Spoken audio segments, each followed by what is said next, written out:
Hi, everyone. This is America Adapts, the climate change podcast. Because you owe it to the country. It gives you a living, and it's a case of giving back, I think.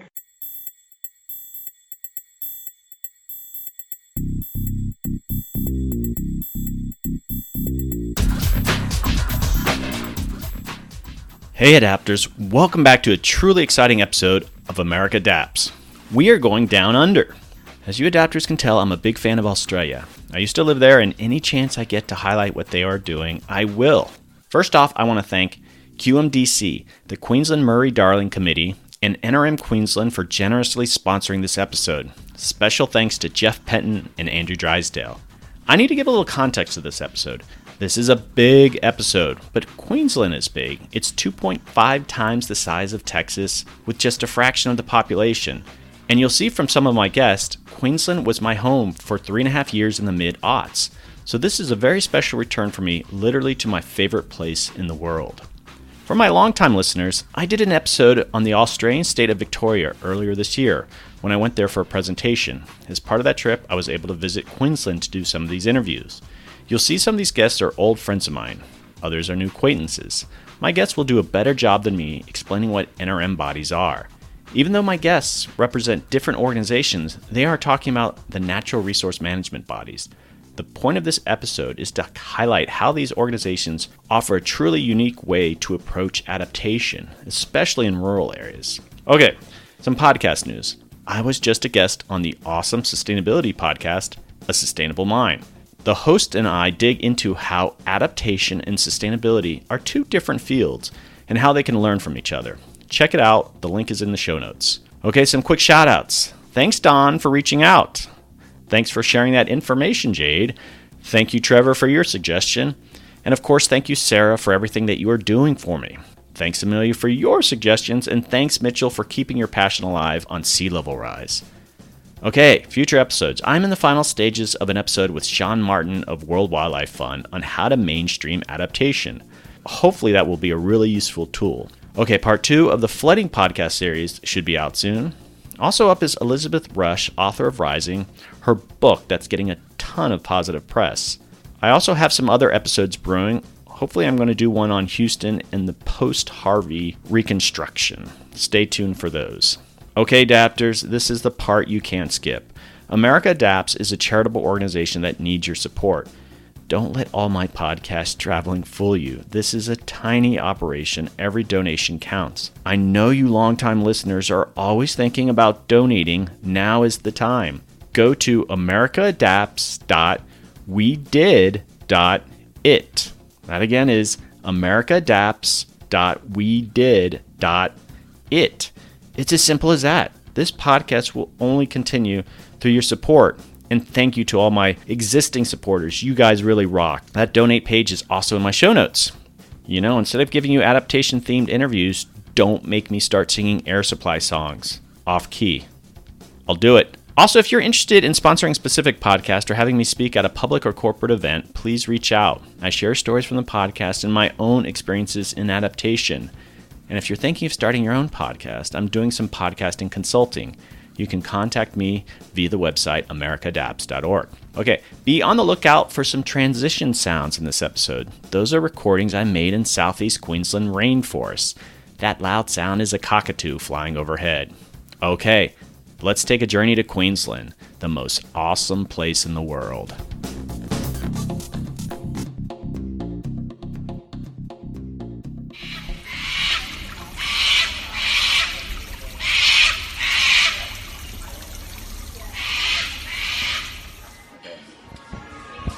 Hey Adapters, we are here in the West End of Brisbane, Australia, and I am with my old boss from the Regional Groups Collective, which that's not what they're called anymore, but I'm thrilled to be here, and I am with Andrew Drysdale, and Doug, it's great to have you here. We haven't adapted that well yet to give you a home here, but we're working towards it.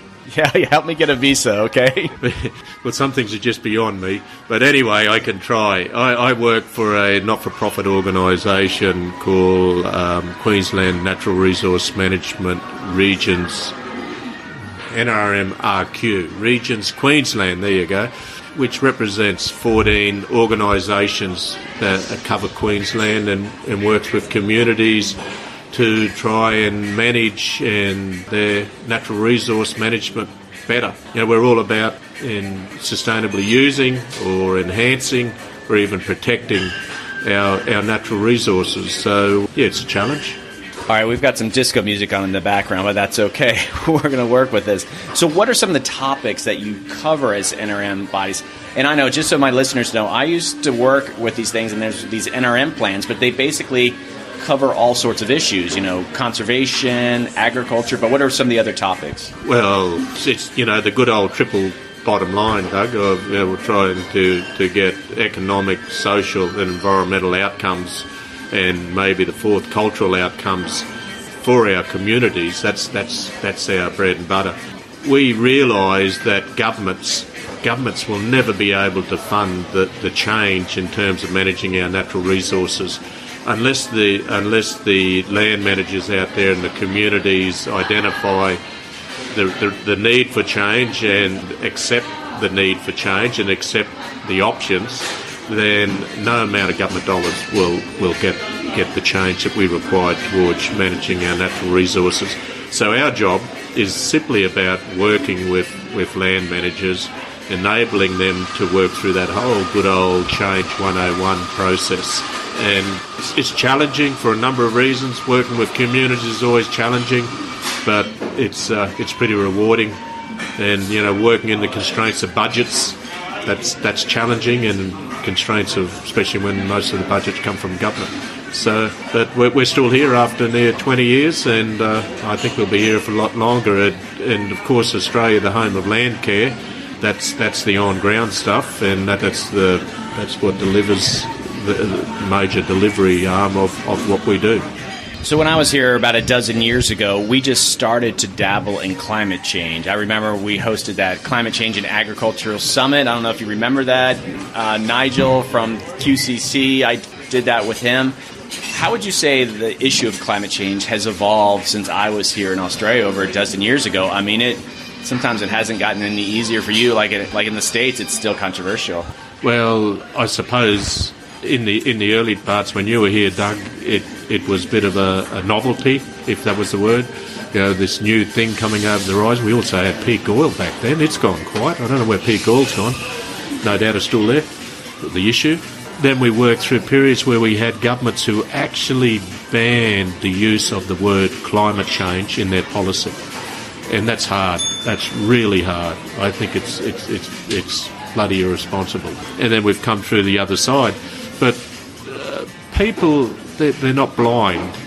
What I find fascinating, but also very bloody scary, is that what has been predicted to happen is happening in front of our very own eyes, but only happening quicker. We've seen, the incidence of Category 5 cyclones in Queensland are way higher than they've ever been before. We're seeing some severe rainfall events and severe droughts. In a period of a decade, this whole new trend is happening, and it's rolling out in front of our eyes. So I think people are starting to, in Australia, or in the part of Australia that I live, they're starting to move from the denial stage to a stage of, well, yep, maybe they don't accept it's as bad as what's predicted, but they do accept that there's things happening that aren't normal, in inverted commas. It's that part of it, I think, is getting easier for us, getting people to an industry and different sectors within industries all accepting that they have some role to play in adaptation and mitigation. I'll probably give more context to this, but in Queensland, there's so many different ecosystems, and as the peak body group for these NRM bodies and that represent the whole state, you have the Great Barrier Reef, which is a resource for the rest of the world, as you guys probably don't necessarily appreciate. It's just something we think about, we hear about all the time. We want you to take care of it. And when you have, I remember back in the day, the regional groups collective board meetings, it's like putting a dozen mud crabs in a bucket together and it's like try to accomplish something. So how does that unfold when you think about some of the reef issues that you probably have to hear about all the time, and then you have some of the outback issues? How, being at the center of that, does that unfold, especially in the context of climate change? Do people collaborate well, or is it just, again, something that they kind of butt heads about? They do definitely collaborating well. There's no doubt about that. There's still an element of headbutting. And interestingly, I think, Doug, the headbutting isn't so much at a government level, and I don't think it's at a, environmentalist headbutting with farmers or tourism industry. The headbutting seems to be more around the scientific fraternity arguing about what's the solution or what do we need to do or how much is is this just a natural or how much is it climate change, and that we had the other big issue in Australia is the Murray-Darling Basin, which is a really big river system, and not as big as the Missouri River system, but it's still one of the big ones in the world. And when they realised that the health of that system was really bad, the scientists basically locked themselves up in the room. They said, we'll talk it through and agree on what the problem is, the severity of the problem, and what are some of the solutions and where we need to go. They sort of worked all through that. I don't see that with the reef, sadly. And I suppose from a climate adaptation perspective, I dare say some of that would apply there too. But what the reef is doing for us in Australia is it is getting a lot of world attention, and it's a huge contributor to our economic our bottom line, our economic bottom line, our wealth. But it's almost like a vacuum drawing all the air into a single area and a single issue, and the other areas outside the reef are suffering, in terms of trying to get attention to that. But yeah, I think landholders out there throughout Australia, and I call farmers graziers, pastoralists, we call them ranchers back in America.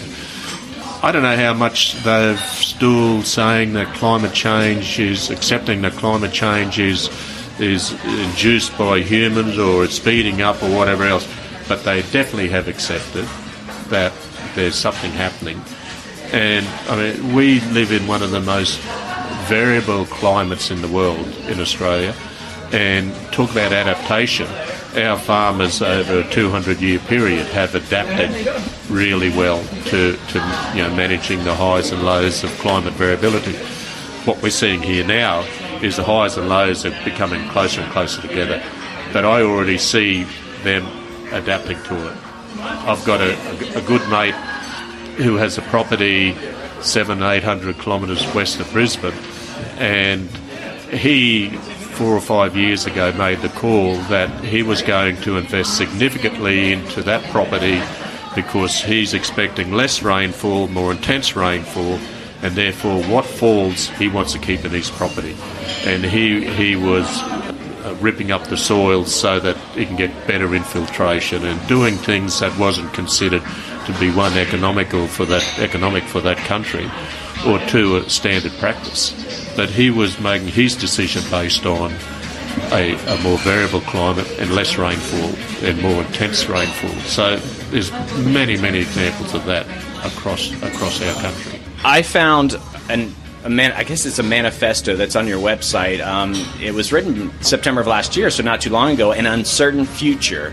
And so I don't know if you have looked at that recently, but it's really quite a bold statement. And you talk about the controversy around climate change, but you bring up concepts like the precautionary principle. The NRM bodies have a responsibility to think like this. But I was actually quite impressed because I think it acknowledges the controversy, but it's just like, we've got to do something here. And so nothing's changed. It's still an uncertain future. It's probably more applicable to funding now than climate change, but that's we won't talk about that. We produced a document called Living Landscapes, Local Livelihoods, where our state of Queensland hasn't got an NRM plan, probably the only state in Australia that doesn't. So we produced that, which talks about the primary assets we want to maintain, and then some of the things that need to happen, and then the 10-year outcomes. Any final thoughts on how you see NRM bodies leading on the issue of adaptation and climate change? You've sort of touched upon how they can, but any sort of final thought? Let's say there's some staff members out there at these NRM bodies that you are talking to, sort of saying, this is this huge issue. This is something that you're going to continue to focus on, you want to emphasize? Oh, look, Doug, we will just continue doing what we believe and what we have been doing for the last 15 years, and that is to continue to work with land managers and communities to enable them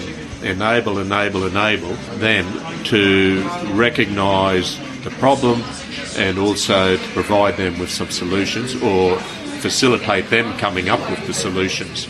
We will just continue to do that. We've sort of done a 360 loop in some cases. You talk about the reef, where these NRM plans that were developed in the 14 regions with communities and giving them ownership of identifying what the priorities were and what the targets and the solutions were, and the government's funded that.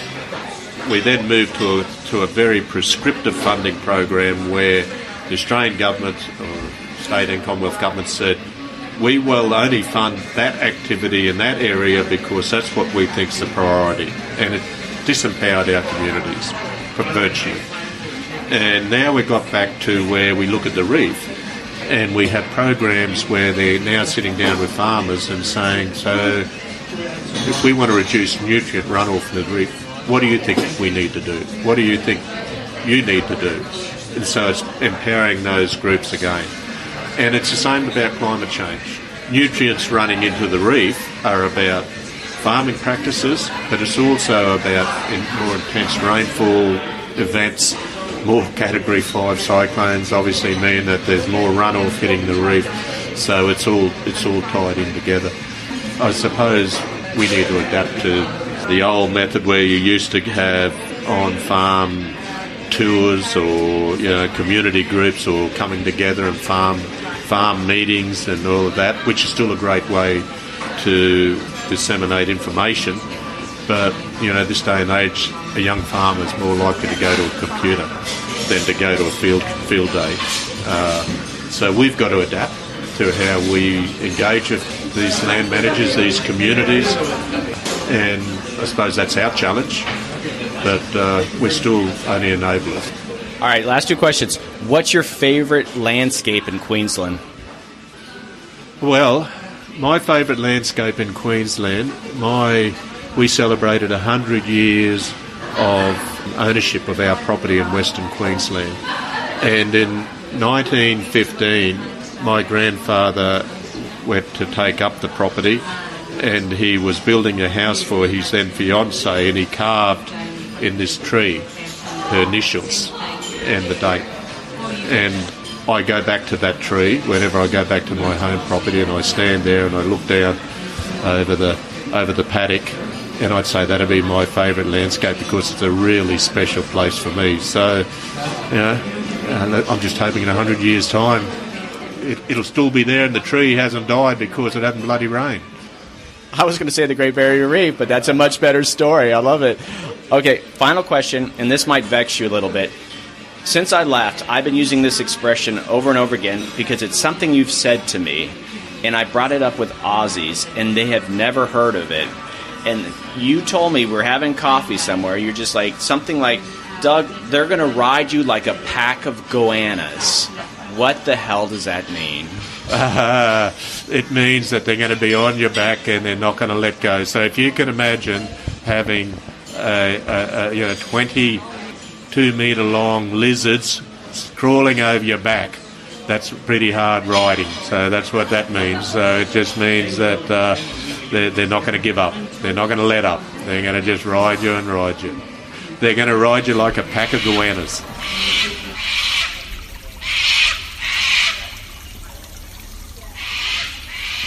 You're Rowan Foley, you're the general manager with the Aboriginal Carbon Fund. And so what is that? What is the fund? We're a little not-for-profit, specialising in working with traditional owners, First Nations people, in the carbon industry in Australia. So where are you based out of? I'm based in Alice Springs in the Northern Territory, which is a fairly remote location in Australia. Okay, so a lot of my listeners are in North America, and I think it would just be really kind of nice. Can you describe some of the landscapes that you're working in and some of the indigenous folks? What kind of landscapes in Australia are they working on as part of the Carbon Fund work? We primarily work in very remote locations in the Cape York, the top of Queensland, top end, the Northern Territory, and the Kimberley in Australia. So across northern, very remote locations with primarily traditional owners, people who do not speak English as a first language, who cultural practices. So even though you're based out of Alice Springs for your work, I'm assuming you have to travel to a lot of these remote locations yourself. Yeah, that's right. I've got an office based in Cairns. I've got staff in Cairns, and it's about joining up the land, the remote locations in the north. We've also got an office in Sydney with the corporate buyers and clients in the south. So when you join north and south, you have a viable economy. As I mentioned earlier, in the United States, a lot of the tribal interests are based mainly in the West. There are a few that are in East United States, but how many distinct tribes are there in Australia, if you kind of explain it that way? What's the population, and then sort of like how many kind of different groups? There's 200 groups in Australia, or tribal groups, you might say, and there are over 30 carbon projects on Indigenous lands, and the First Nations are probably the main landholding group, apart from pastoralists or across northern Australia. The First Nations hold significant land interests in those three remote locations. Okay, what I thought was very interesting in some of the materials that you shared with me is this whole notion of the ethical trade of carbon. So what does that mean, especially dealing with how the Aboriginal people are working within the fund? It means creating carbon economy that fit the cultural and social priorities of the First Nations people. So by having jobs working as rangers, and by supporting the looking after the maintenance of sacred sites, important cultural sites, and also the traditional ecological generations next. These are the social, cultural, and environmental values of the project are our main drivers, not money. Okay, so you try to recruit the local people to be part of this, even they're managing the land, and as part of the funding as you manage the landscape to get those carbon credits. When you're actually doing this sort of outreach, how are you finding it that, here's a chance for you to earn some income as part of this whole carbon market? I mean, what's that process like? It's a chance probably to bring some, I know you said it's not for the money, but it is a chance, I guess, to earn a bit of income in some remote places. First of all, we are invited by the landowners to come and work with them. So we don't recruit anyone. People are very, this is the work that they're interested in. It's an industry. Unfortunately, there's not a lot known. People are very good on the ground. Fire management savanna burning is the main technique. But once you start to talk about the carbon industry, people are they're not very familiar with it and carbon markets. And therefore they'll invite us in. And because they want to have a good income for the community, and they'll say, Rowan, can you come and help us? And I'm like, yeah. I'll say, yeah, that's what we're here for. So, you need to be invited in the first place. I should have remembered that even from my time in Australia, the notion of being invited. Yes, that's it. It's a different sort of way, and you have to be, I guess, very sensitive to those traditions. And what do you hope to accomplish with the program? You have the existing program, but what's the goal? Is it more of the landscape, or more folks that you're hoping that will invite you to come in and maybe, I guess, explain this opportunity? The goal is to create carbon economies on Aboriginal land. So at the moment, the main economies are based around mining, tourism, cattle, and now we have a new economy that is emerging around carbon. And we believe that the carbon economy is a much better fit socially in the communities, culturally for the traditional owners, and environmentally for the management of the lands. So, we have other competing economies, mining, tourism, cattle, but we believe the carbon economy is a very good economy, and people tend to, favour that type of work. And you'd mentioned, I think, that there's over 200 tribes, and so how many have actually invited you to come in? Probably about half a dozen at this point in time. There's about 30 carbon projects on Aboriginal lands across northern Australia, and so we're working with about half a dozen groups. And we were put in touch by Andrew Dysdale from NRM in Queensland. And so what's the relationship? Queensland, and that's the focus of this podcast, is made up, I think, of 14 or 15 of these regional bodies. Are you working directly with them? Is there sort of overlap in what they're doing and with the work that you're doing? We're trying to. So we've just developed the new system for the measurement of social, cultural and environmental values. So people often talk about it and they say, oh, it's a nice story. And we go, no, it's not a nice story. It's actually true. And we can prove it's true. And, I'm going to Scotland next month to give our paper about the verification of social, cultural and environmental values. And we're hoping to work with the NRM groups in Queensland as well. So it's a peer-to-peer system. So ranger to ranger, farmer to farmer. So we're hoping to broaden the scope of it. But it's early days. We're hoping to work with the NRM groups. I was on the board of the Northern Territory NRM for 6 years, so I'm quite familiar with the bodies. Right. But in Queensland, where this work is emerging. Okay, and so you'd mentioned Scotland, and you're going to visit there. And so I should know this, but has there been any outreach to you from First Nations in like the United States or Canada taking an interest in what you're doing over there? Yes, we have been to Canada. We have been invited there by the BC First Nations. Went there last year, and I've been invited to go to Ontario this year. And at our big carbon conference, the Carbon Market Institute conference, we invited Maori people, First Nations from New Zealand, to come over. And they're very, very interested in our work. In Canada, they're looking at replicating our company. And I know that because I've read the report they submitted to government, which is 90% of the work that we're doing, which is fabulous. But yeah, so the peer-to-peer work, so First Nations to First Nations, Maori to Maori, ranger to ranger in Australia. People are very, very interested in this. We're going to Scotland. I'm hoping the work will be picked up in South America and in Africa. So one of our guiding lights is Paulo Freire, pedagogy of the oppressed. We have a very, community-based style. It's backed by rigorous science, but it's a very different approach that First Nations people are very hungry for. Well, I hope at some point there's some interest from the United States in what you're doing. I've just been catching up on what it is, but I'm very impressed. And so I do hope there's some tribal interest in the U.S., if they're not doing it already, would want to reach out and maybe even learn from this podcast and what you're up to. Yes, we are very happy to collaborate with people. Okay, just, a couple more questions here, but this is more, I guess, on a personal note, and I was reading about you, and so you have sort of a history with Fraser Island, right? Yeah, I come from the Butchulla people, traditional owners of Fraser Island. Our native title claim took 18 years, but we finally got there. But yeah, I was a ranger on the island. I sort of grew up over there a lot throughout my childhood. Yeah. Well, yeah, I thought it was an interesting. I never got a chance to go to Fraser Island when I lived in Australia. It's massive island, and so I guess you got to spend significant time there each year with family, just kind of living on the island. Yeah, for one month of every year, for the first 18 years of my life, we'd go camping. So my mother would cook over a fire. We'd go fishing every day, and just lived on the island. I did that. We did that for 1 month every year. We'd just go camp on the island, and yeah, so that's how I was raised. Yep. Well, in the United States, we don't take. And when I was in Australia, people would take very long breaks because it was well deserved, and it's a good way to do things, and so 2, 3, 4 weeks and kind of living in a place or visiting a place, it's great. You really kind of get to appreciate it. And of course, that's your ancestral homeland. So I hope to get there someday. But is there any sort of final insight you want to share before we wrap this up? If people want to learn more about what you're doing there at the Aboriginal Carbon Fund? Yes, First Nations have a wonderful future of our lands, and we can contribute significantly to the world.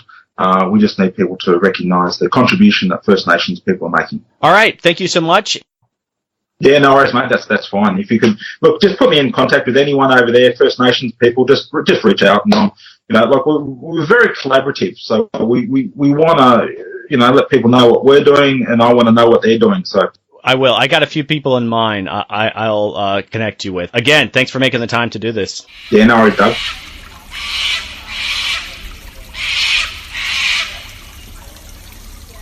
Hey adapters, I am back as part of this NRM Queensland episode, and I am with Samantha Morris. Samantha, how's it going? G'day from Australia.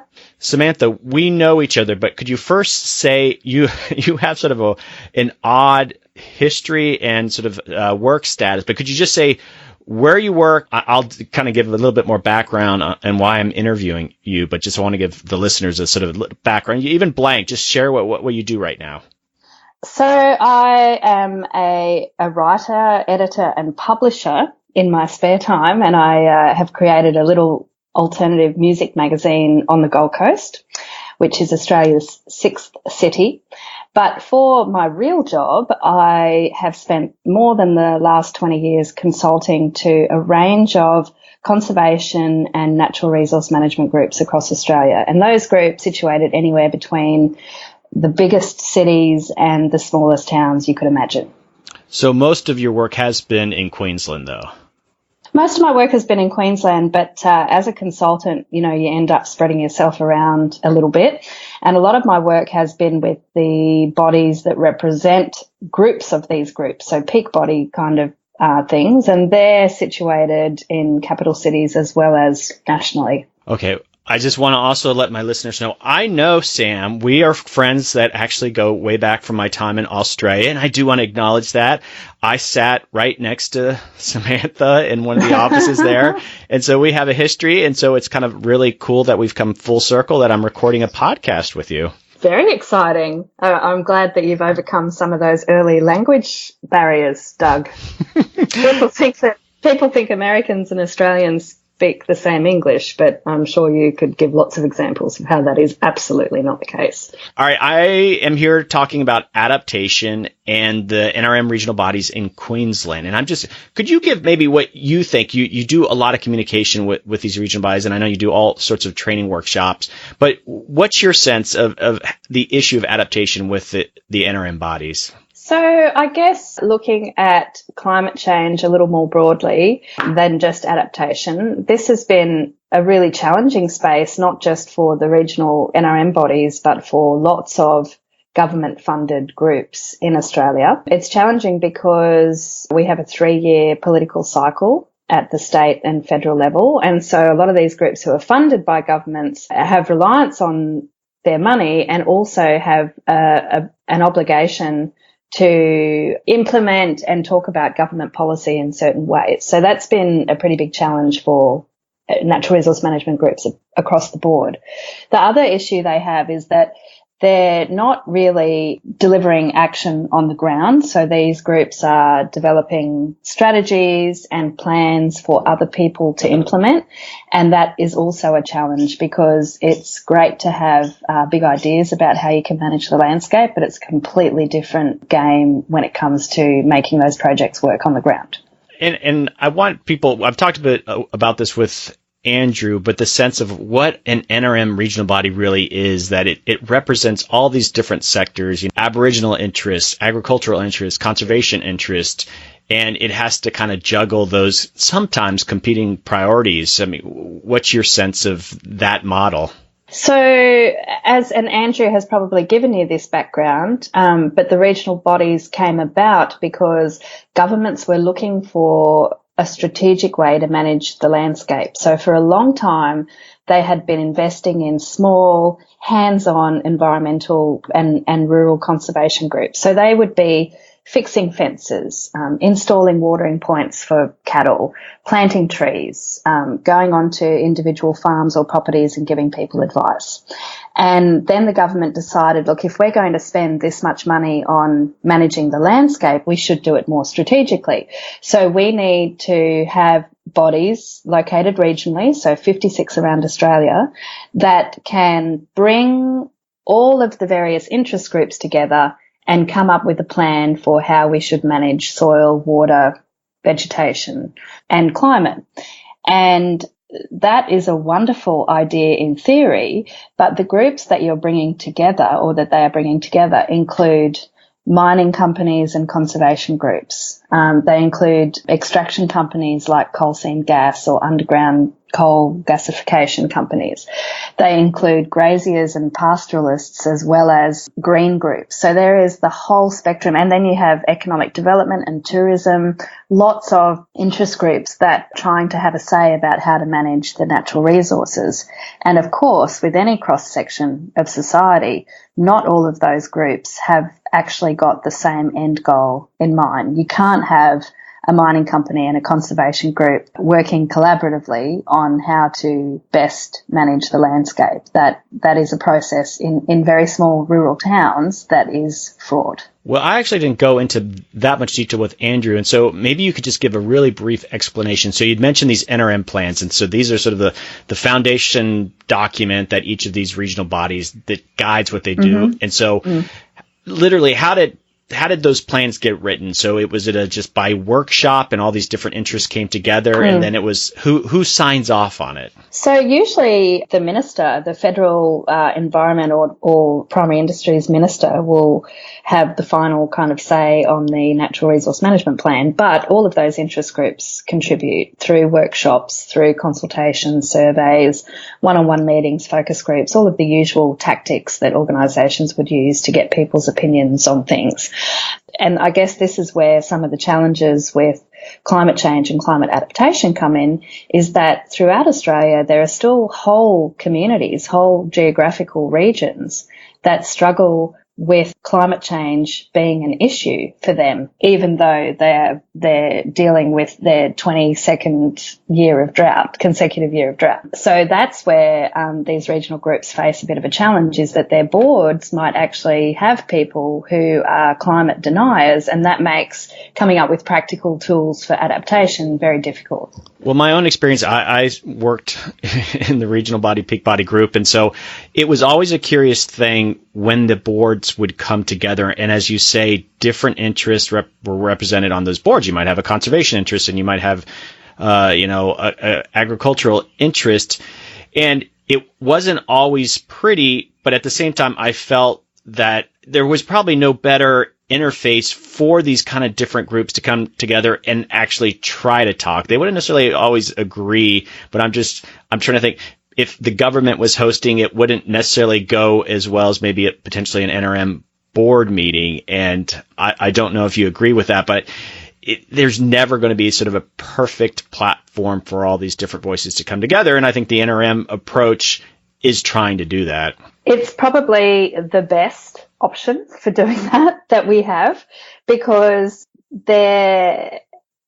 to get people in small rural communities to firstly understand climate science, and secondly to begin to take action, individual action, and then finally to come together as a community and look at adaptation or other tactics for dealing with climate change, that is a really difficult process. And you can't do it if you're based in a capital city that might be 700 miles away from where this town or farming community is. So the benefit of this model has been that it has put scientists, it has put agricultural practitioners and conservationists into these communities that most need support for climate change more broadly, but adaptation more specifically. So it has been a really long process. It has been, 12 or 13 years since these regional bodies first formed.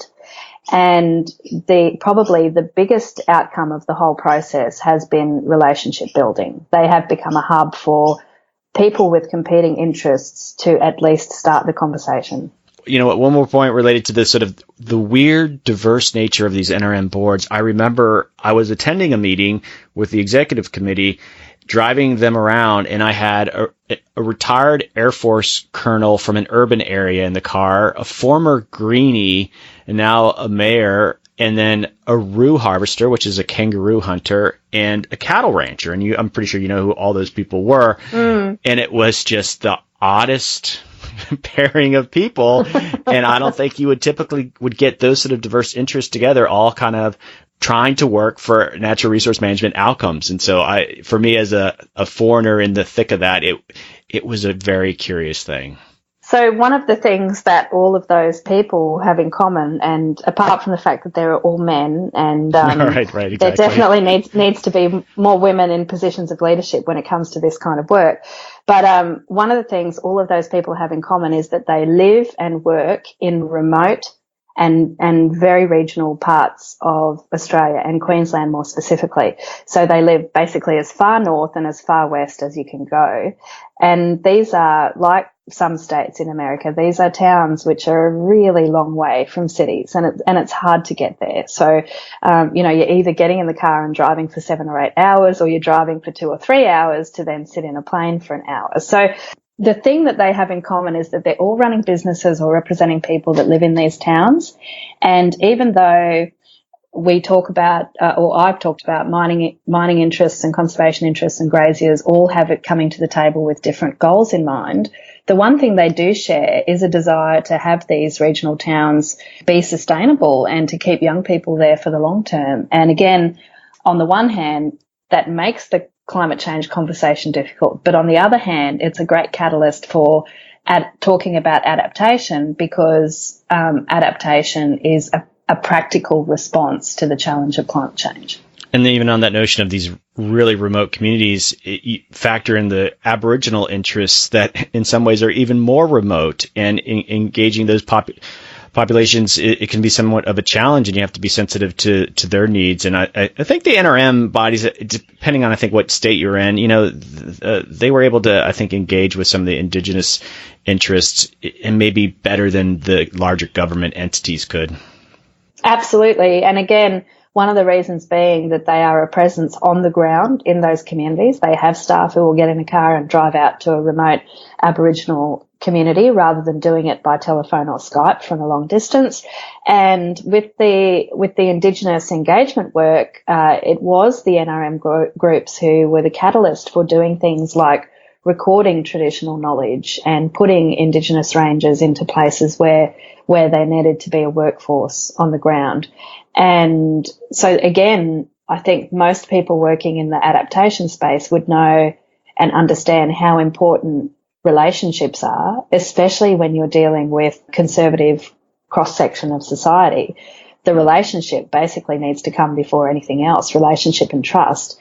And the great thing about the regional NRM model is that it has put people in places where they need to be. So you did a lot of communication work, especially for the peak body group there in Queensland, and maybe just share some of the challenges of having to do communication for all these regional bodies representing the state of Queensland, but as you described earlier, that there's all these sort of maybe competing interests.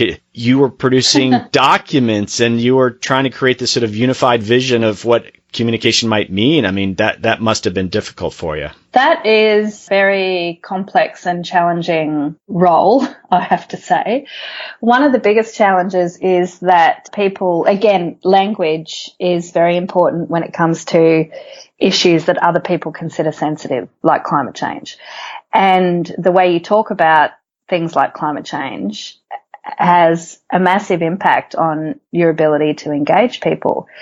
And so for me, I personally sit on the left of the spectrum, the liberal side of politics, and many of the people I was working for and with sit on the conservative side of politics. So again, relationships are really important, right? They need to trust me and know me to allow me to do that work.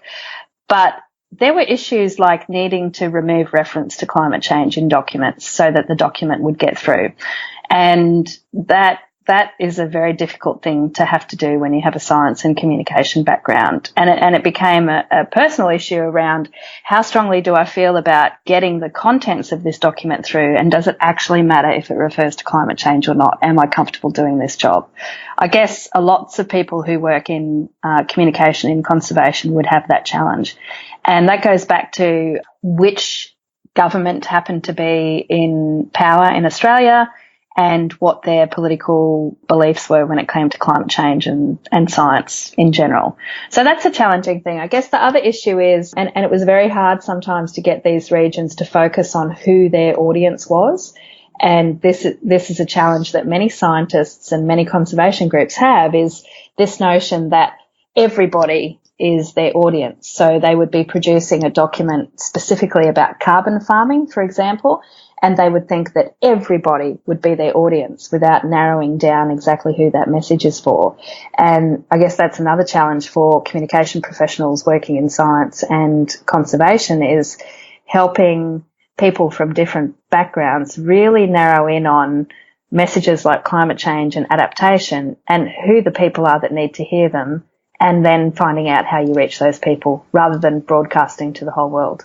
Well, I actually, on the NRM Queensland website, I was looking for climate change, and I talked about this with Andrew, is that, there is sort of like a white paper on climate change, and it really is quite bold. I was a bit surprised, and it used not casual, conversational language, but it recognized the controversy, but it's just like, we're not backing away from this. And so we weren't quite clear on who the author was, but it's there as part of sort of the NRM Queensland news on climate change. So I was encouraged by that, because like you said, especially when you're getting funding from different government entities and there is transitions in what people think of climate change, that's just a reality. You have to be sensitive to that. So totally. Yeah. And one of the terms that groups and governments became very comfortable with was talking about extreme weather events or unpredictable weather or unseasonal weather, those sorts of things. And again, because one of the major drivers for natural resource management is basically sustainability, which includes financial viability of farms, then talking about adaptation becomes a little bit easier, because if those properties and those land managers and those farmers and graziers can't adapt to a changing climate, then they're at massive risk. Again, relating to Queensland, I don't think people appreciate. I'm trying to compare it. I think you can fit 2 Texases in Queensland. It's that big. So over here in the United States, the Great Barrier Reef is this iconic, incredible landscape. And so even in Australia, obviously it's associated with tourism and it's an economic powerhouse. And for NRM in Queensland, let's say there's cotton growing in Western Queensland, and then trying to get all these sort of competing interests, and then you've got that 8,000-pound gorilla of the Great Barrier Reef that must just take up all the oxygen when it comes to sort of the focus of where people want to direct conservation and communication and marketing. Well, I guess the Great Barrier Reef has probably been a wonderful asset to climate campaigners and advocates for sustainable agriculture, because it is such a beacon for both things. The climate change will have an irreversible impact on the Great Barrier Reef. We know that. Science tells us that unequivocally. But at the same time, sediment runoff from farming that happens within the Great Barrier Reef catchment will also have an irreversible impact on the reef. And so it's handy in a way to have such an iconic structure, natural structure, that people can focus their attention on. Because if the only message they take home is, we need to do this to protect the Great Barrier Reef, then we're actually halfway there. If they can then be a little bit more specific or strategic and talk about how we can reduce sediment runoff or how we can reduce our reliance on fossil fuels, then basically we're the whole way there. So the Great Barrier Reef has been a wonderful beacon for conservationists and scientists. But I guess the diversity of Queensland is that while we have the Great Barrier Reef, we also have World Heritage National Parks with old growth rainforest, both at the northern and the southern end of the state. And then we also have these outback areas and rangelands, which are full of endangered plants and animals. So the challenge is elevating those other landscapes so that people begin to appreciate them as much as they appreciate the Great Barrier Reef, which is very hard to do, because unless you've been to the outback, as you have, Doug, it is nearly impossible to imagine the vastness and the diversity that you kind of get at the same time. All right, last question. What is your favorite natural landscape in Queensland? Oh my goodness. You know what? I don't like rainforests. I spend a little bit of time working with the Rainforest Trust of Australia and some other rainforest groups, but I'm a little bit claustrophobic, and Australia, especially Queensland, is mostly hot and humid. So the last place I like to go is somewhere that is even hotter and more humid than where I already am. I think I like some of our rivers and creeks, actually. You know, where I live on the Gold Coast, we have some amazing creeks that flow from the rainforest down to the ocean, and they are the most crystal clear, pristine waterways you could imagine, especially given that they come right through a city. We're very lucky to have them. All right, good choice. Ones that I think my American listeners probably just not aware of. The southeast corner of Queensland has some amazing natural areas. The Great Barrier Reef gets all the attention. Yeah, totally. Thank you, Sam, for coming on. That was very enlightening. And until the next time we have a conversation, I appreciate your contribution to this. Thanks, Dougie.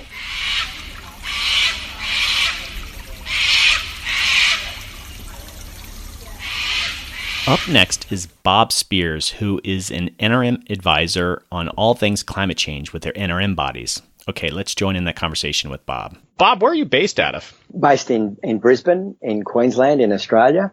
I do some work for the state government. I do some work for the natural resource management bodies around. Yeah, well, so we were connected through Andrew Drysdale, and they're now called NRM Queensland, but when I used to work for them, they were called the Regional Groups Collective, and so you kind of do consulting work with them? Yeah, well, the Regional Groups Collective was their first name because there are 14 regional natural resource management bodies, and so the collective was sort of a peak group comprising the chairs of all of those groups to provide some overall governance. They've renamed themselves Natural Resource Management Regions Queensland, and when I was with the state government, I was the senior executive in the department responsible for the delivery of that program from the state side and collaborating with the Commonwealth, with the Australian government. Well, let's just jump right into that. So when I was there, they were, I think, in the second phase of updating their NRM plans. And I actually chatted a bit about these NRM plans and what they are with Andrew, so you don't necessarily have to go too much into that.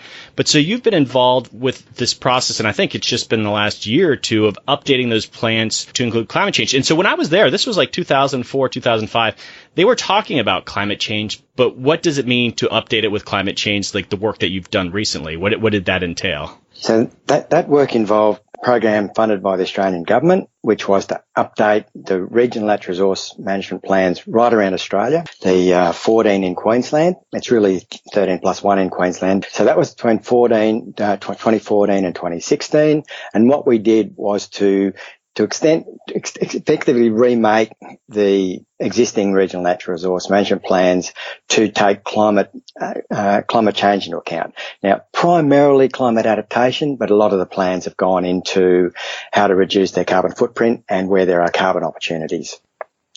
Okay, so it's coming back to me of my time working with those NRM plans, is that there's a lot of cross-sector communication, but at the same time, there's a lot of groups kind of working on their own. And so you have groups that are kind of, okay, the ag sector is doing adaptation, but then the NRM sector is doing adaptation.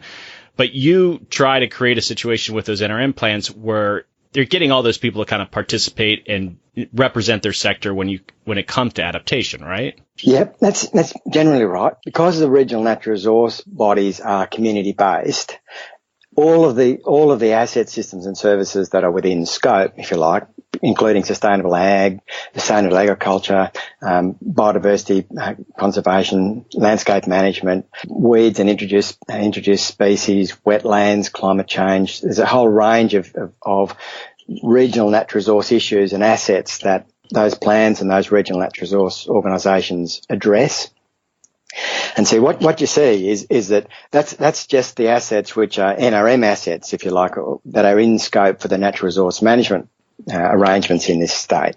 But what you see under the state's current climate adaptation strategy is that they move across all of the sectors of the state's economy. So there's human health and well-being, there's the small business, there's the industry and resources, there's agriculture, infrastructure, the tourism sector, the emergency services, the built infrastructure. So there's 8 sectors, as well as the government's role, the state government's role, and also local government's role. So what you see is that some of the asset systems and services that are of interest for the natural resource and environmental field, those assets and systems and services are also affected or owned in some cases by other sectors. So we work to try and make sure that there's synergy and consistency in the way in which all of the sectors are looking at putting in adaptation actions that affect asset systems and services that are within scope from a natural resource and environmental point of view.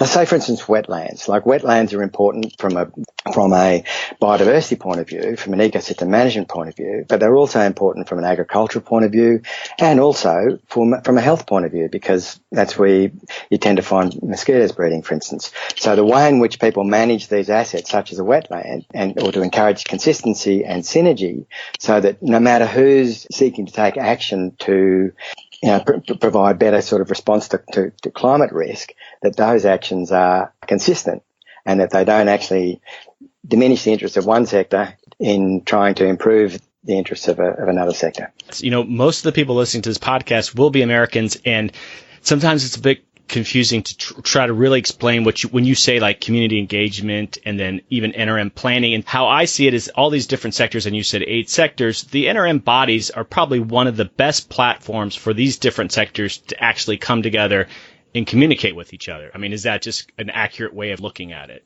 That's a good way of looking at it, Doug, because, like, for instance, when we had the 2011 floods in Queensland here, once the landscape starts flooding and the emergency services people and they're all doing what they need to do, when it comes particularly to recovery, they look to the regional natural resource management bodies, amongst others, to be able to get out on the ground, work with the community and help the recovery process. So what we find is that the natural resource management bodies, especially away from the large population centres, are well connected with the community, but they're also able to mobilise resources on the ground. And we talked a little bit about this with Andrew Drysdale, but just the makeup of those NRM boards, I mean, they truly are people on the ground that live out in these rural areas. And that's absolutely correct. And of the regional bodies that we've got in Queensland, they're community-based, but they're not all the same. They're not part of government in the same sense that they might be in other states of Australia.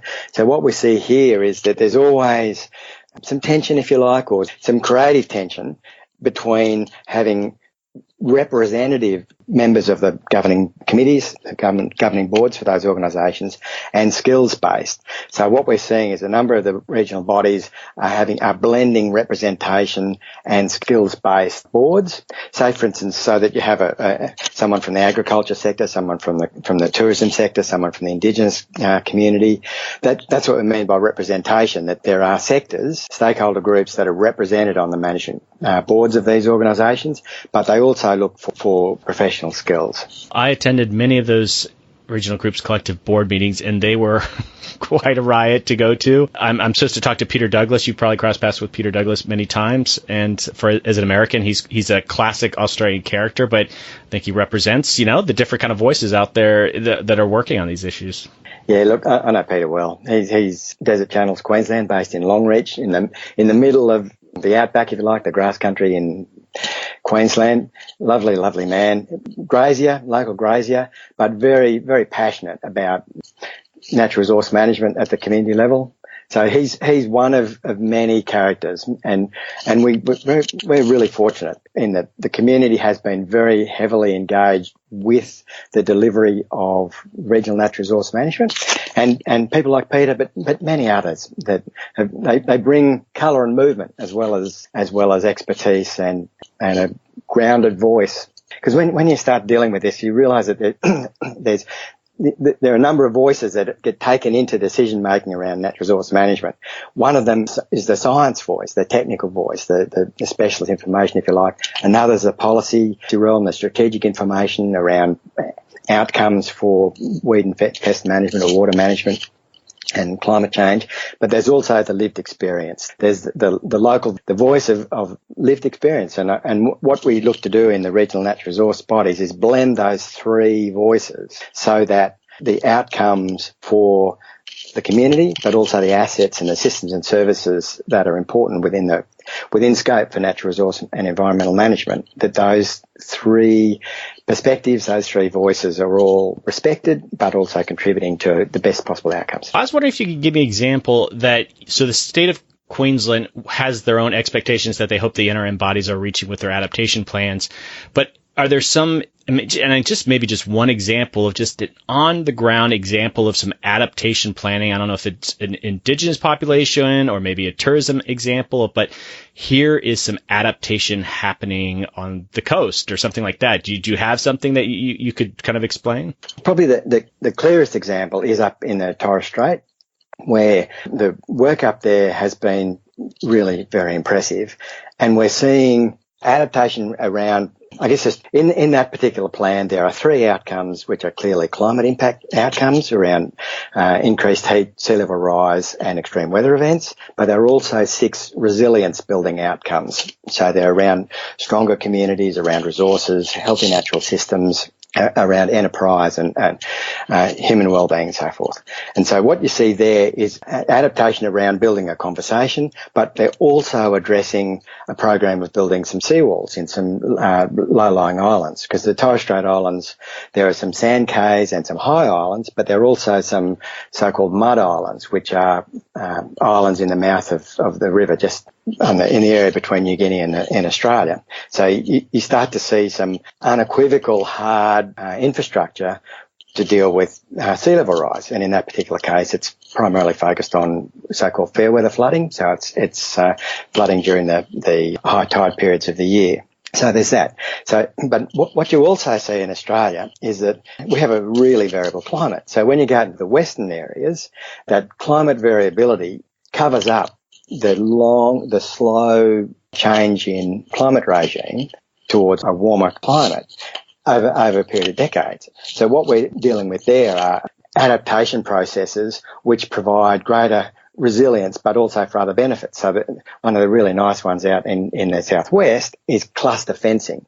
So it's driven by outcomes around managing wild dogs, about pest animals, but it's also building collaboration and cooperation between landholders to better manage the land condition within large pastoral holdings. So, and in that plan, there are other nice little elements sitting there, like the carbon farming principle, which a bloke called Alan Loud has been developing over many years. And in fact, he's been over in Hawaii talking with graziers over there about the cattle industry over there, about using a principle of perhaps changing the way in which you manage your grazing property so that you rest your country or spell your country for a period after a certain amount of rain. I think he's talking about 15 millimetres of rain, spelling it for a few weeks to allow the plants to get away, capture the carbon out of the atmosphere, sequester it and capture it into the root systems and soils so that it builds the carbon capacity of your soils and builds their resilience and condition.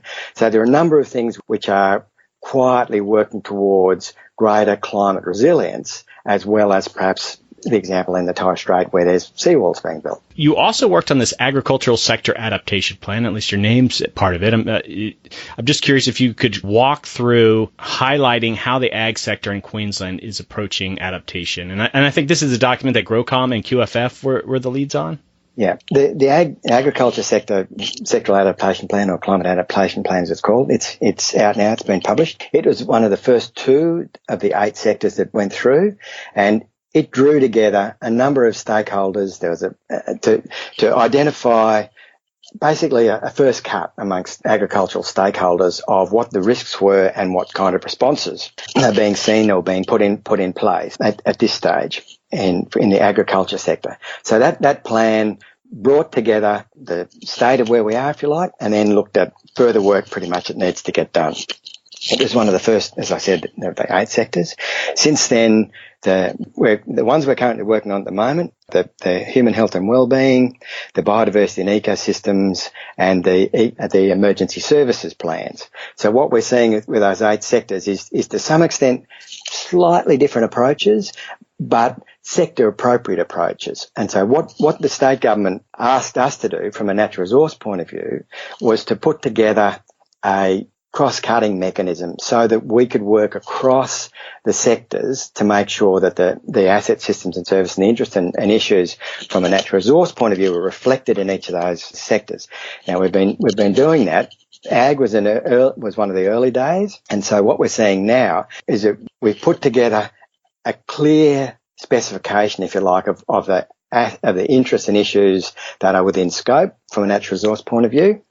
And then we've gone and said, well, what are the areas which would either block, or if you release the block, would enable better adaptation across the sectors. So we've been working with each of those groups that put together that are responsible for putting together the plans to highlight issues across the plans. One, for instance, is starting to think about natural resource or conservation assets, if you like, as natural infrastructure.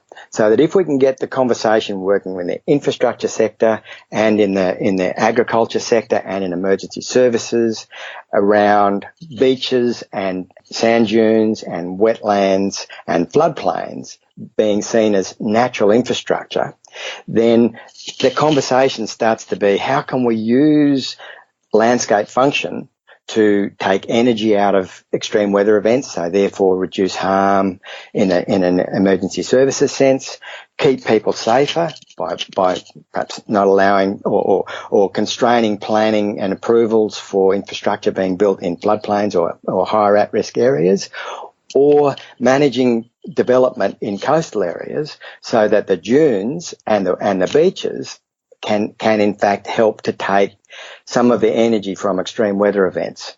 So I suppose the critical point that we're at the moment is to say that across the sectors, some of the advantages of managing the natural resources are perhaps a little bit below the radar. You know, if you're in the human health business, then, you know, talking about sand dunes and wetlands and things perhaps isn't the first thing that comes to mind when you're dealing with human health. But by starting to have a conversation about how we can manage the environment to take energy out of extreme weather events, or to allow natural systems to more easily autonomously adapt, in that natural systems tend to adapt for themselves. So providing adaptive opportunity, they're the kind of conversations we're starting to weave in across the sectors at the moment. Well, we don't do that very well in the United States, and I wonder if there'll be tools, these 8 different sectors that you're talking about, like in the U.S., the conservation sector is rarely talking to the agricultural sector, and if you are truly identifying those sort of crossover areas where you can do some effective adaptation, that would be in high demand. So I would encourage you to have those kind of tools that many of us could learn from that process, because I do feel like it's not perfect, but the NRM regional process, at least on paper, lends itself to sort of cross-sector communication that you're not getting in a lot of places, and it seems like the potential is so great there.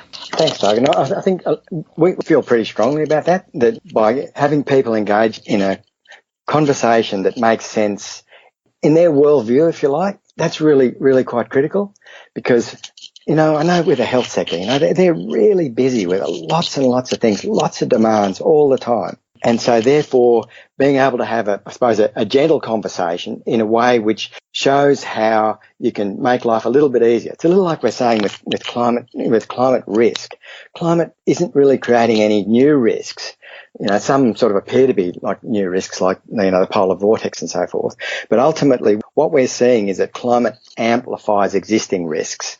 So when we're talking with the agriculture sector, the emergency services sector, all we're saying is that by warming the global climate, we capture more energy in the Earth's system, so therefore there's more energy exchanged in extreme weather events, and we also see the climate regime shift. There's a little like lots of good work been done in the US, like the Audubon Society classically, around birds shifting around the landscape, and what we're seeing is that those birds are shifting because the moisture and temperature regimes that they like are shifting, and they're just following them. And we're seeing that natural systems are shifting. We said with the fisheries particularly, but what we're seeing is that agriculture will also follow that. And so the conversation we're having is to say, as you identify the risk to your enterprise or your interests that's being presented by the effects of climate change, then see those risks as just amplifying existing risks that you're already managing, but be aware of how that works so that you can adjust your risk management in order to be able to accommodate the changes that of course, that's really climate adaptation. But I just want to say, Doug, that this climate adaptation, it really is quite scary. And we keep saying to the sectors, the most important thing is to mitigate the problem, because in risk management, preventing the problem is the best thing you can do. So mitigating the effects of climate change, reducing emissions is still number one priority. But given that a number of changes are already locked into the system, then we're looking at how best to respond to those to maintain or to sustain that human enterprise. Very well said. Any sort of last thoughts? Any final wisdom you want to share with us before we wrap this up? The only thing I'd say is that one of my motivations is that I've got grandkids, and so what I keep saying is that the climate change seems to be focused on, this is what will happen in 2100, the end of the century, but we'll have this and have that, and maybe 80 centimetres of sea level rise and so forth. I really, really worry, because my youngest grandson is 3 years old in 2 days' time, and he will still be alive then, And so what we do now, I want him to be able to look back and say, well, Granddad, what did you do when you could? And so that's why I'm still heavily engaged in helping manage climate risk. Well, that was an awesome final message. Okay, thank you so much. All righty. Thanks a lot, Doug.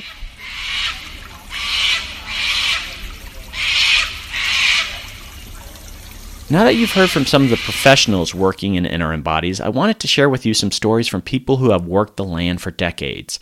These are ranchers from Queensland who had to experience weather and climate firsthand. They have some wonderful stories, and hopefully it'll give you a sense of the struggles people on the land have to deal with.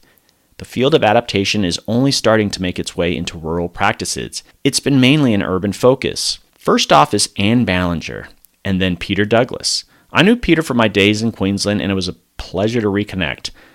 Both have just recently retired from ranching, but I also have them on because they were members of the natural resource management body representing landowners in their region. I hope this gives you a window into the challenges of living on the land and what adapting to climate change will mean to these people working directly on that land. Their stories are awesome. Please stick around for all of it. All right, let's head out to the bush with Anne Ballinger and Peter Douglas. Hey, adapters, I am back with Anne Ballinger. Hey, Anne, how are you? Well, thanks, Doug. Where are you at right now? Where am I talking you from? I'm actually I've just retired, and I've just been done a month yesterday at a place called Buderim, which is on the Sunshine Coast, just north of Brisbane in Queensland. So you've just been retired for a month. How do you feel? Have you been adjusting to it nicely, or do you feel like you need to get up and do what you used to do? Yeah, no, I have to say, Doug, that when I first arrived for the first couple of weeks, all I wanted to do was go home.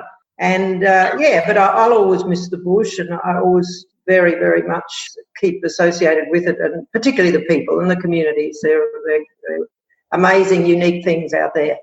Well, maybe you could describe a bit about that. So you owned, was it Stockholm Station? Was that the name of the property? Yes, that's correct. My husband and I, and we have 3 children, bought it in 1988. And then we went through some pretty torrid times in the crash of the wool industry in the very late 80s, early 90s. And my husband had a little aircraft. He used to be a pilot he used to fly out in the Channel Country for one of the big cattle companies years ago. So he got an aircraft because we pulled quite a lot of our country, pulled the trees down and planted buffalo grass. And so he wanted to be able to see our country, as well as when those tough times came along with wool virtually crashing. He took the plane out to work as well, so he used to go to other properties and put buffalo seed in, as well as throw 1080 baits out, a meat bait that has poison in it to kill wild dogs. Yeah, that's what happened in those days. And over the period, our kids went off to boarding school. Well, initially, I taught them most of the time doing School of Distance Education, as in School of the Air, for many years. And then Bill had a couple of bouts of depression over that period. And then in the year 2000, he got very sick and had another bout. And yes, he actually died of a heart attack on Boxing Day, the year 2000. Now, from that time onwards, which was 18 years ago, I've actually lived there on my own and run the place, or tried to do the best I could. But anyway, it was a great challenge, and as I say, it's a wonderful place to bring children up, as well as, really feel that you're doing something for not only yourself and your family, but your district. And I'd have to go as far as saying doing a real job for your country. That's a very traumatic thing, losing your husband like that. I guess, how long did it take you after losing your husband? Did you make the decision that you're going to stick with it? It's hard enough, I guess, with two people dedicated to it, let alone doing it by yourself. Oh, funnily enough, Doug, I didn't. For me, it wasn't a hard decision. I knew that I really wanted to stay there, and it was the place I wanted to be. I imagined that there'd be lots of ups and downs and plenty of challenges, which obviously there were, but I guess that happens wherever you are. Some of the family members felt that it was going to be not a good idea for me to stay there, and I remember saying to them, look, just give us 12 months, we'll see how we go. And after 18 years, we've actually never been back to have a discussion about it. So, I seem to be able to cope okay. Sounds like it. Well, could you tell me a little bit about, and if I'm pronouncing this wrong, please correct me, is the town, or the tiny little town, Muddabura, that I guess that's near where your property was at? Yes, Doug, Muddabura, that's correct. You've done a good job at pronouncing that. That's terrific. We were 36 k's from Muddabura on a dirt road. And it was a tiny little centre. There's only about 60 people there. It's actually very close to the geographical centre of the state of Queensland in Australia. So it is also quite famous for its find of dinosaurs. The Muddaburasaurus was found about 6 k's from the town. So it's a great little centre. Has a pub, which is the centre of all those little towns, right. And a small store, a great hall where we have meetings and all met and that sort of thing. But no, it's a good little centre. You had the challenges of even running the cattle ranch that you had, but you have been very involved with a lot of environmental issues in the area. Did that happen when you sort of took over yourself, or has that always been an ethic? Could you kind of describe the story of your own environmentalism when it comes to your property and just the region in general? Yeah, Doug, one of the things I should add was that when we first went there, as I said before, we did have sheep, and we didn't go out of sheep. We stayed with sheep, even though the prices went down. But only 6 years ago, I did go out of sheep because the wild dogs started eating them, and I couldn't cope with that. The emotion of that, as well as the obviously economic loss, was too much. So I took on cattle full time, and I took on people. I had family from North Queensland that registered the whole place, so they put their cattle on and paid me for using the land. But as far as being involved, I think you'd find that every single person that lives on a farm who owns stock is very, very environmentally savvy. And I guess it's just my involvement with Desert Channels just literally was a lead on from that.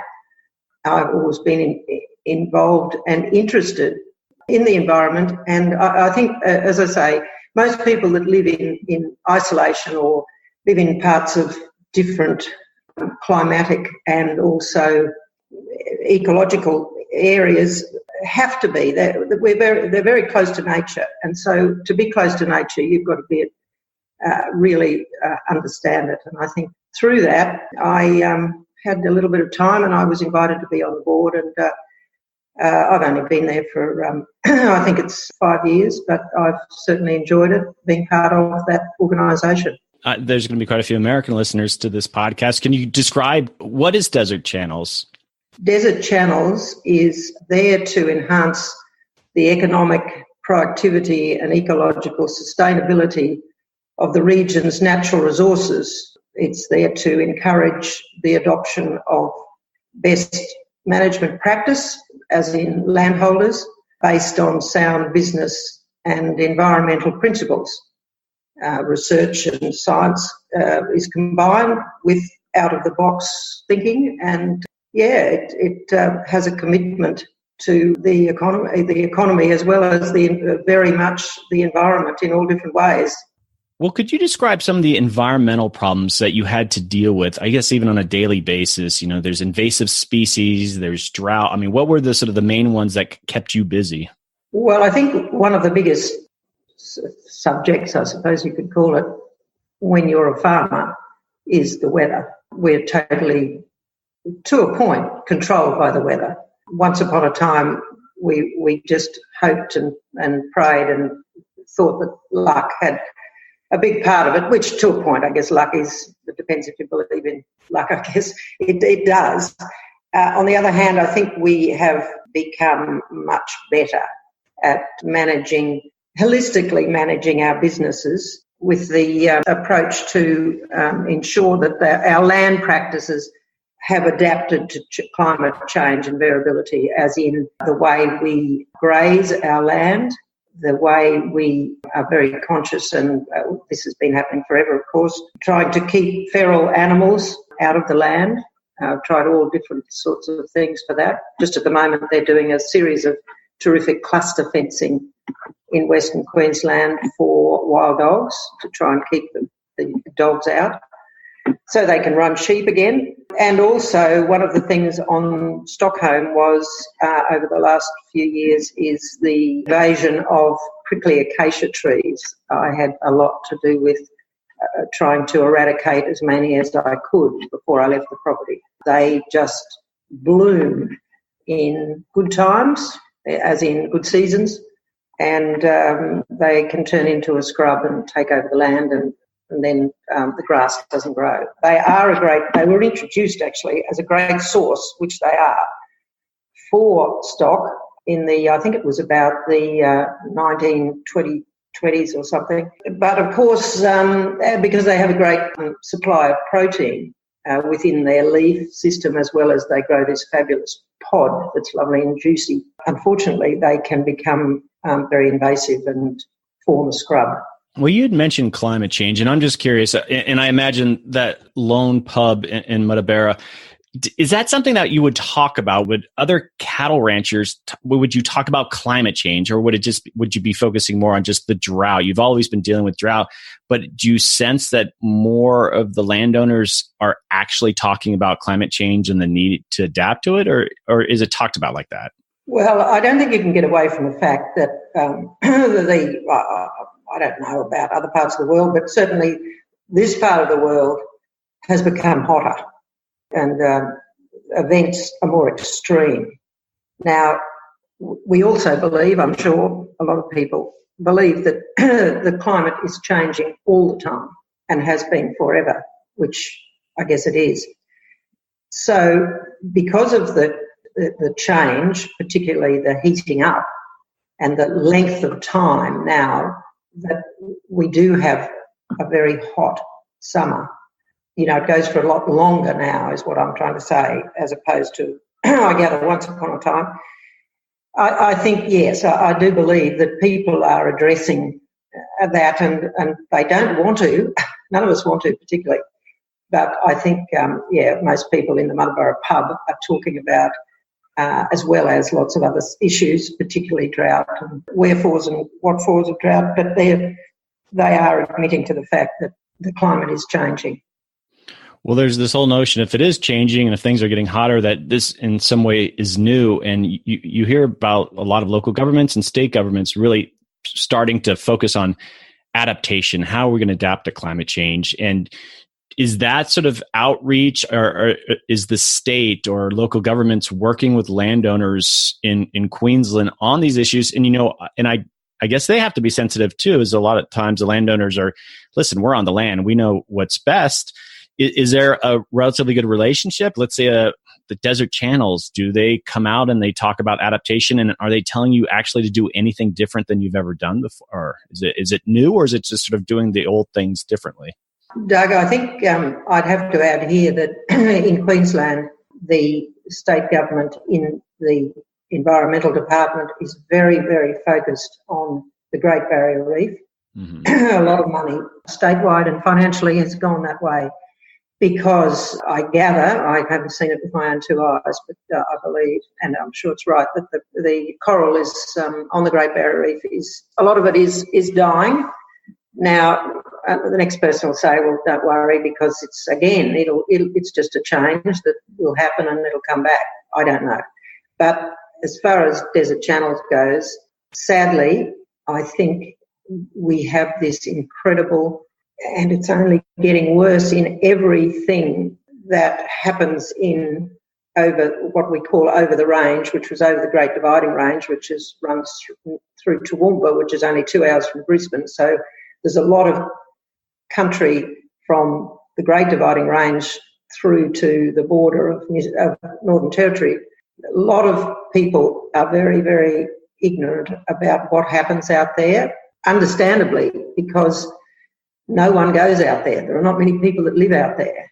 And those of us that do live there, it's very difficult to get our point across because unless, it's like a lot of things, unless you live it, you don't understand it. And it is hard to explain because sometimes we have to be quite ruthless, even with animals. And as in, what I mean by that is in being cruel to be kind. So it's very hard for state governments and politicians who don't come from that part of the world to understand our needs. And DCQ has a tremendous amount of trouble getting that message across. And so funding doesn't necessarily flow. As far as landholders go, I think the land management has changed tremendously over just in the last 20 years. There's been some great groundbreaking leaders in the field who have taught landholders to change because so much of our pastoral industry was based on a European style, which the climates are so totally different. And I think we're now into a practical way of land management much more, and particularly the young that are out there, they've got their heads in a different space to my generation, I feel, in a lot of ways. And I think if you can combine the two, it's been really good. And I believe that the agriculture and land management today is as good or better than it's probably ever been. That's an interesting notion. And so you're just recently retired, but what would you sort of advise? And I'm sort of envisioning we have these adaptation mentors. If someone took over your property or you have a young person coming in and wanting to do what you used to do, how would you sort of advise them when you think about climate change on how to manage that land? Does that just come down to like the type of animals that you might have on the land or how you're getting access to water? I mean, if you're giving some adaptation advice, how would you advise someone who's just starting up and trying to be what you used to do? Well, in the year 2014, I should say firstly, we're very fortunate where I was at Stockholm to be in the Artesian Basin, which is a great area of Queensland that the water, when you drill a hole down, the water just flows out of the ground. And it's the most magical thing in that dry country. Once upon a time, not that long ago, before 2014, there were what they call drains, bore drains that ran through the landscape like a little creek type thing, only about 60 metres across, and it took the water through the property for the stock to drink out. That became very messy. It was difficult to control, hard to manage, and quite a waste of water. So in the year 2014, we piped the whole scheme. So we put it in pipes, and the pressure from the bore was able to run it around the property into cement trobs, which was a huge improvement. One of the selling points of the property, I felt the other day when we sold earlier in the year. That's in place, and that's been put in place to be no more than 1.5 kilometres from any part of the countryside. So the stock don't have to walk more than 1.5 kilometres to get to water. Now, the people that have taken over are very savvy, in my opinion, with their management practice. And so I'm sure they will do more fencing to promote probably smaller paddocks so the country can be the stock can be rotated, i.e. the country can be grazed and then rested. And that, I think, is the proven modern way of grazing land today. That's natural grasslands. That's very interesting. Some technical fixes and I guess making water more accessible to the cattle. But do you feel, let's say you factor in, as you said, things are getting hotter.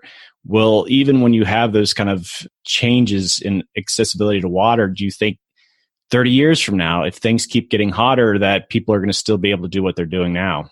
Will you have these sort of technical fixes, or do you think there'll just be major changes in what happens out there in the outback? No, I don't think there'll be major change. I mean, look, change is happening all the time. It's constant, and that's great. But if we don't have the grazing, if it's done well, as I just explained, I feel that it can, it's very good for the environment. You can see that it's free. The environment, the soil is so much freer. Economically, it's so much better, and that's extremely important if you're going to live there. The opposition to that is that you don't have people living there. You shut it all up because you're worried about you're trampling the soil or you're using the country too much, and that would be absolutely disastrous, because then there would be no one looking after it, which would encourage all manner of not only pigs and pests and the country just completely getting out of hand.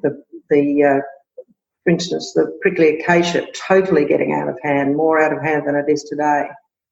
It would ruin the country. So I think we've just got to get smarter and smarter and smarter, and I feel very confident that with technology and the help of science and practical living there and seeing and feeling and hearing what's happening is going to be the way of the future for the pastoral country of, I would say, of Australia. So if there's long-term management of the land, I think from what I've read is you've been a proponent of carbon storage. And so this whole idea of if you're properly managing the land, as you just described, one of the additional benefits is that you're getting carbon stored up in this healthier landscape. Is there any progress on that? Are people able to do that, or is that just something that's not mature yet? Absolutely. I think it's happening now. I think that's a properly grazed landscape. The carbon is being stored extremely well. And I think even though there's lots of variation in our climate, as in drought, too much rain, that doesn't happen too much out there, but the land still can be managed. People are very conscious of not overstocking the land to a bare landscape, which, of course, that's one of the most degrading things for the landscape. I think you've also been a big proponent, and you've mentioned it a little bit, is that getting younger people to move back to the outback or just move there in general. You think it's such a great environment for people to live, and a lot of good things would happen there. And I just, maybe you could elaborate on that, or maybe even use this as a chance to sort of share why you think it's such a great area for people to establish their roots in. Well, look, even the short time I've been down here, Doug, I can understand why people that have just a wee sniff of inland Australia or the bush, in inverted commas, how they appreciate it so much, because, the lives, the busyness, the noise, the traffic down here, whereas out there it's just the most beautiful, peaceful life. Obviously, you've got to like it. Life is what you make of it. And no matter where you are, it's really to do with your attitude. And in the perception that we're so isolated out there, well, really, I don't feel any more isolated out there than I probably do here, really. I mean, I'm very fortunate. I've got friends just down the road, but out there we all had such a terrific connection. I don't know, it's very difficult to describe, but yeah, I feel it's very, very free and a wonderful place for children to grow and use their own initiative and find something to play with and make work out of very small amount of materialistic things, which I think has got to be good for your soul. And I feel that, yeah, it's when you do get together, it's special. When you do receive some sort of a small, what you might describe as a luxury, that's also very special. And it gives one a feeling of meaningfulness and goodness. Now, I'm not saying that it's the only place that happens, for God's sake, but I do believe that it is a great life for young people, a great life for young families, and a great challenge, if you like it. Anyone happens to be traveling to Muddabera and they visit that lone pub, if they go in and they say your name, would the person there know you, I assume? They could say, I heard from Anne Ballinger. Well, yes, unless the publican changes or some of over the years they'll change. But I'll just let you into a little secret, Doug. My nickname in Muddabera is Lipstick because years ago I often wear lipstick, and when I went into the pub, I left lipstick on the glass, and one of my neighbours came in the next day and told the publican that there was a bit of lipstick still on the glass, and the publican said, well, you've got to blame your neighbour for that. She left that lipstick on that glass yesterday. Nice. Oh, always good to have a nice nickname.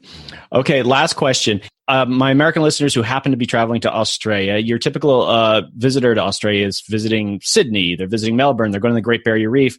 But if they made the effort to go out to your former neck of the woods, Muddabera, Longreach, is there a single spot that's worth them coming out to and visiting? Well, I guess it depends what they're interested in. There is fantastic monuments now to the dinosaurs. There's a great one just out of Winton. We've just built one in Muddabera out of local stone. The Qantas Founders in Longreach is fantastic. The Stockman's Hall of Fame in Longreach is fantastic. But personally, if I was going out there and I'd never been there before, what I would probably enjoy more than anything is finding a quiet spot to camp and lying in your swag and looking at the stars and sitting around the campfire. It almost makes me feel emotional because that's what the real bush is all about, including the people that you're with. That's perfect. All right. That is absolutely perfect.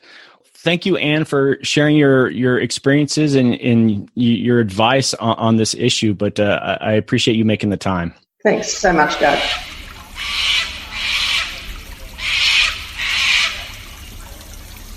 I'm here with Peter Douglas. And what do you do? What's your relationship at working with the land? I came up to Queensland in 1969 from Victoria. I worked around cattle stations and sheep stations and things, and then we ended up buying a place 20 miles out of Junda, which is down the Thompson River from Longreach, 70,000 acres, and we ran sheep and cattle there for 40-odd years before we sold up last year.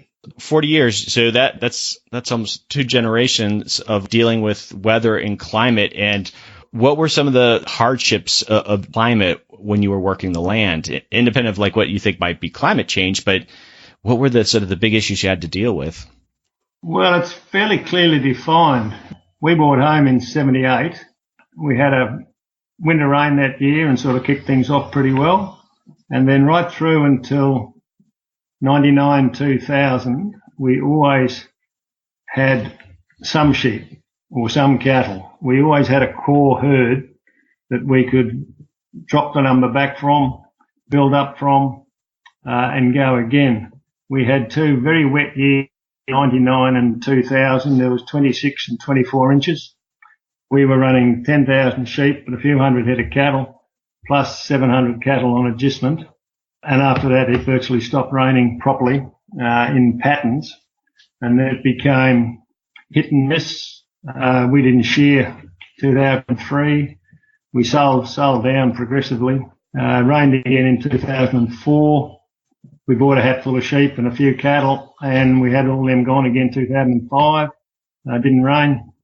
And we were on and off, destocked, restocked, adjustment stock. It was 9 years up until 2 and 3 years ago that we actually used the shearing shed. There was a long gap there. So ever since 2000, it's been a react to the rainfall, assess what you've got, no germination of Mitchell grass, which was the biggest trouble. We had to nurse everything along. So we've actually carried a lot less stock in the last 15 or 16 years we were there than what we did beforehand. I want to ask a bit more. Yeah, so you bought this ranch. It's 70,000 acres. That is a big chunk of land. Did you have, growing up, were you doing the same thing, or was this something completely new? Oh, no, I went to school in Melbourne. I left school when I was a bit over 16, 4 months or something. I went working on farms in southern Victoria down in Gippsland, up in New South Wales. Went home, worked as a labourer for 9 months, got enough money to buy a car and came up to Queensland when I was 19. You got married at some period, and so you purchased the 70,000 acre ranch, and was the expectation that you would do cattle, you would do sheep? Did you have it all in mind when you purchased the property? Yeah, I was managing cattle stations in the Territory and in around Windora, and I got married in 77.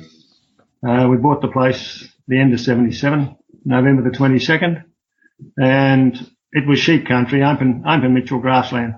So up we went, and we I suppose you'd say we did a bit of hard. We had a tilly light. We didn't have electricity or anything like that for a long time. We had a party line phone.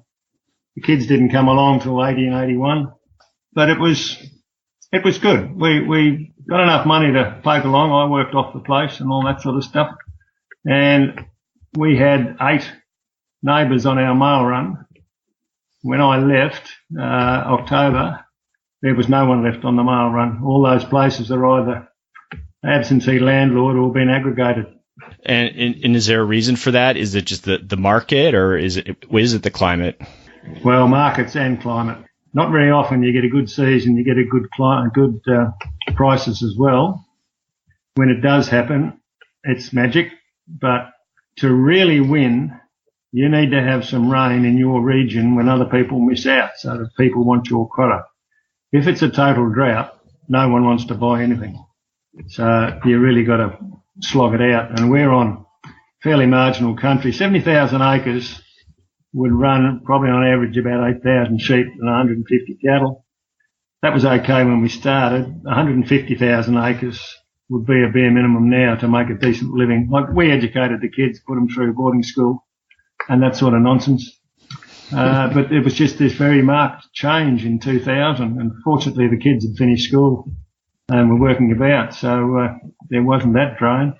But it's economics, it's climate. You're not, 1 year in 15 is a Mitchell grass germination rain. So you've got to really, if you get that sort of rainfall period, you want to get your animals out of the way as much as possible and put them up one end of the place and let the other end of the place get a go on. Reaction to rainfall now is much more important. In fact, it's crucial. Before you had rain on top of rain, now we're getting one big hit of rain, say in late March. That'll carry our country through until October, November. But if we don't get early storms, they start to fall away fairly smartly.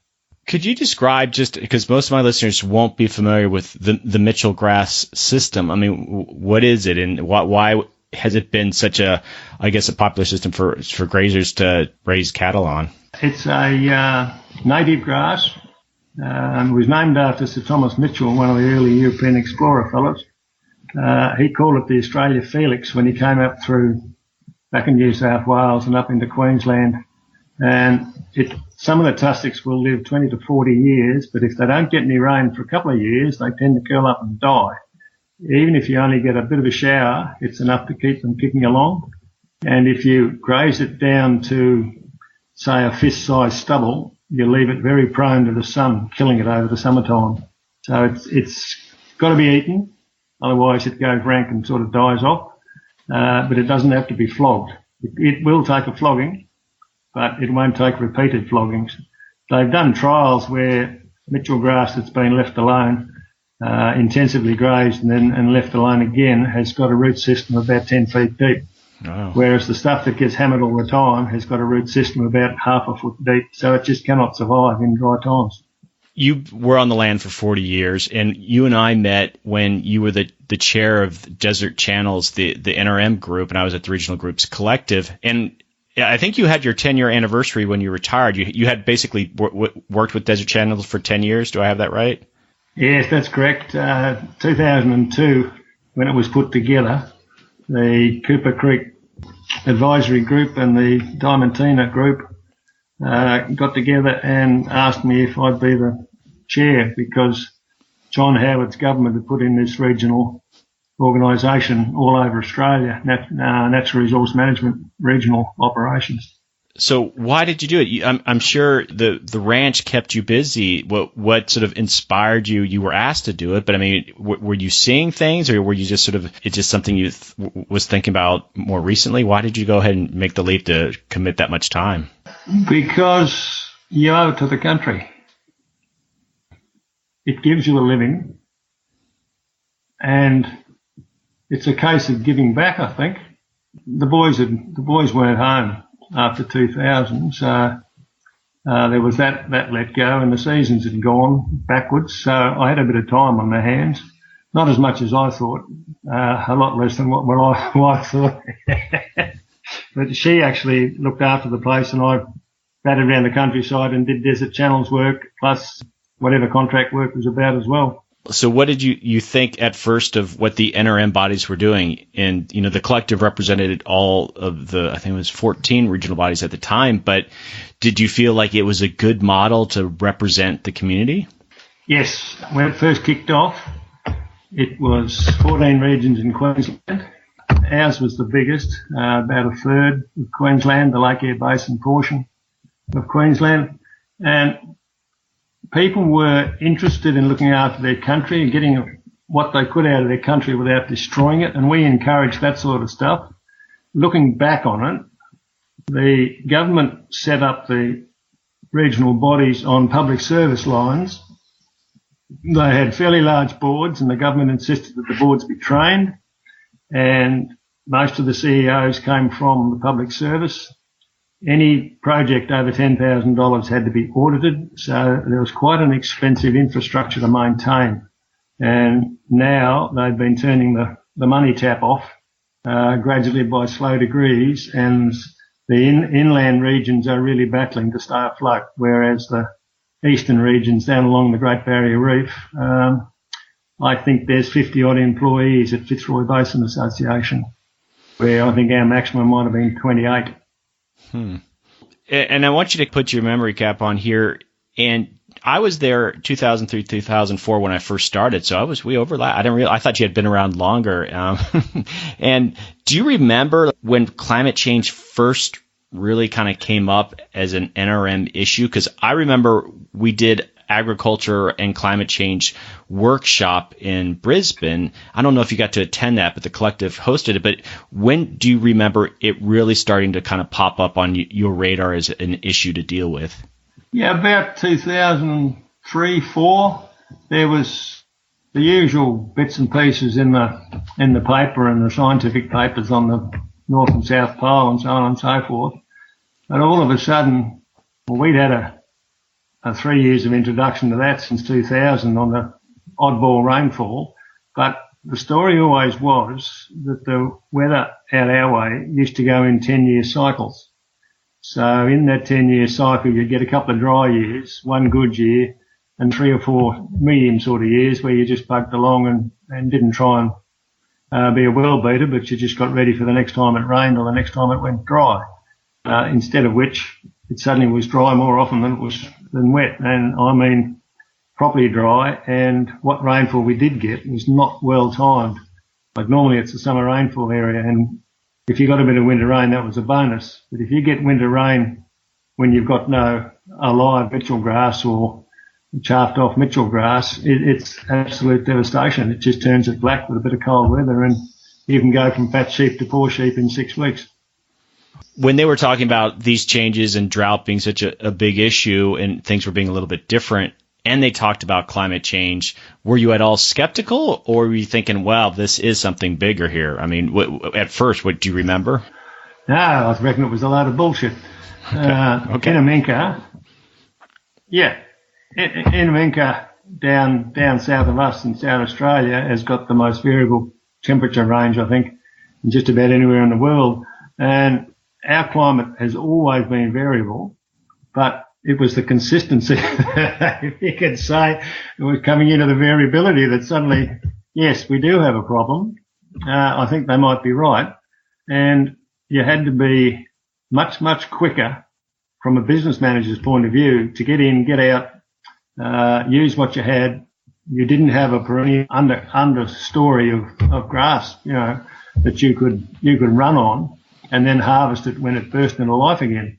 All of a sudden, you got a bad rain or an late rain or whatever, you figured out what you had and then you got rid of your stock. We were, as I say, unstocked more often than we were stocked for the last 10 or 12 years. And so as chair of Desert Channels, and I remember this fondly, that each of the groups had to come up with their own NRM plan, and they were starting to have like a chapter or section on how to deal with climate change. And so do you feel like the Desert Channels board and the community was on board with adding that to that NRM plan? No, it took a long time to actually push it, to get people to actually acknowledge that there was a change in the climate.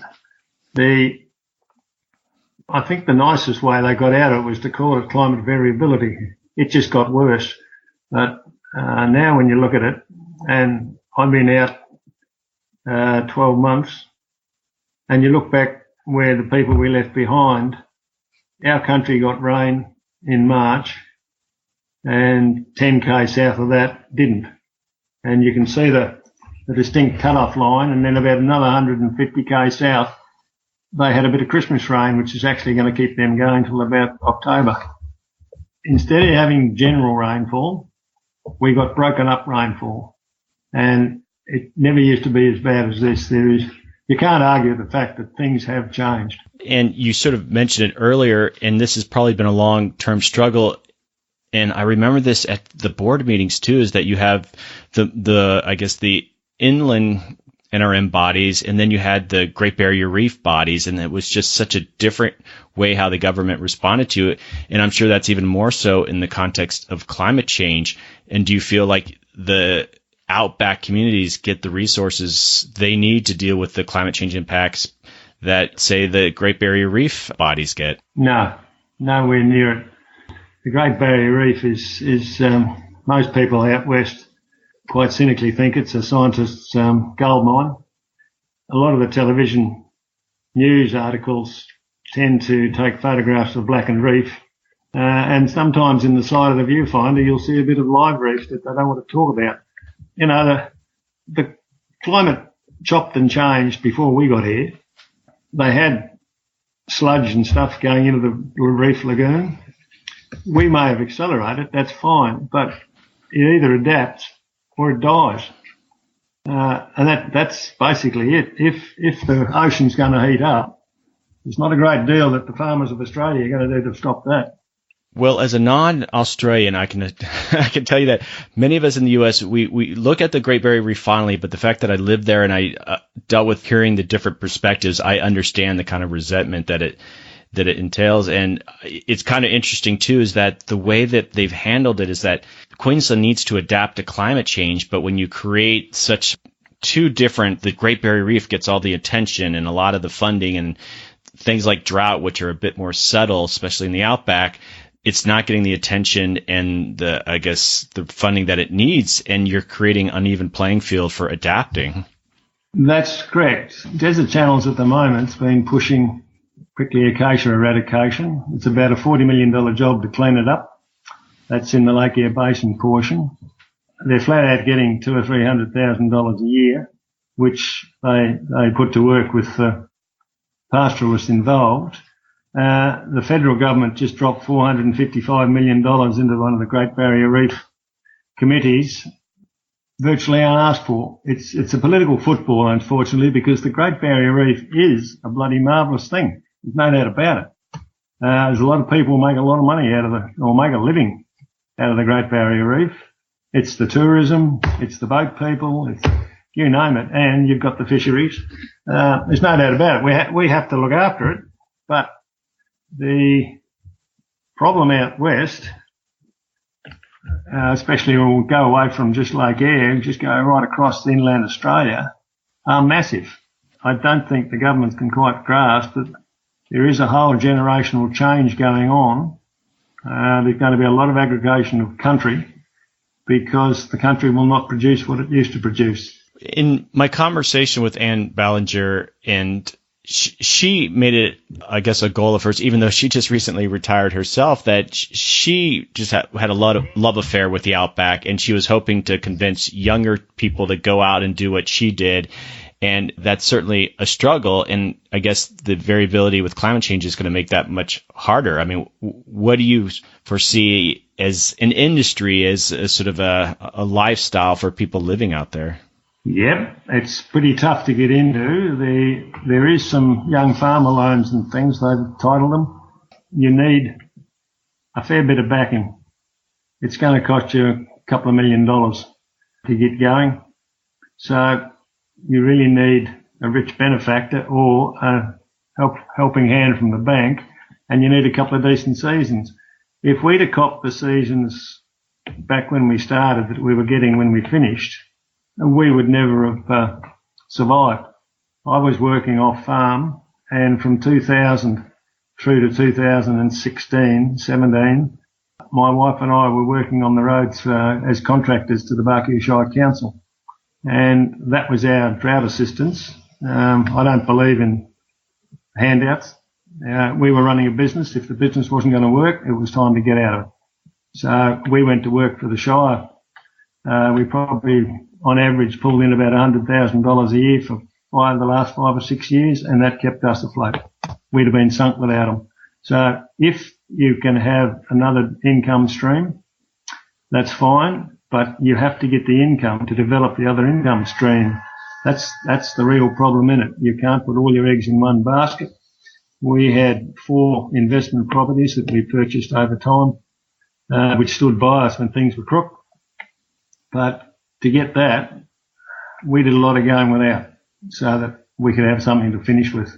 If you could, I don't know if you feel like speculating, but in the United States, I don't know how closely you follow the agricultural sector in the U.S., but it's a relatively conservative sector, and there's a lot of skepticism on climate change in general, and you really don't talk about it. And I find with my experiences just with people in Australia that there's a bit more of an open mind, even with people who are out there working the land, to think about climate change that way.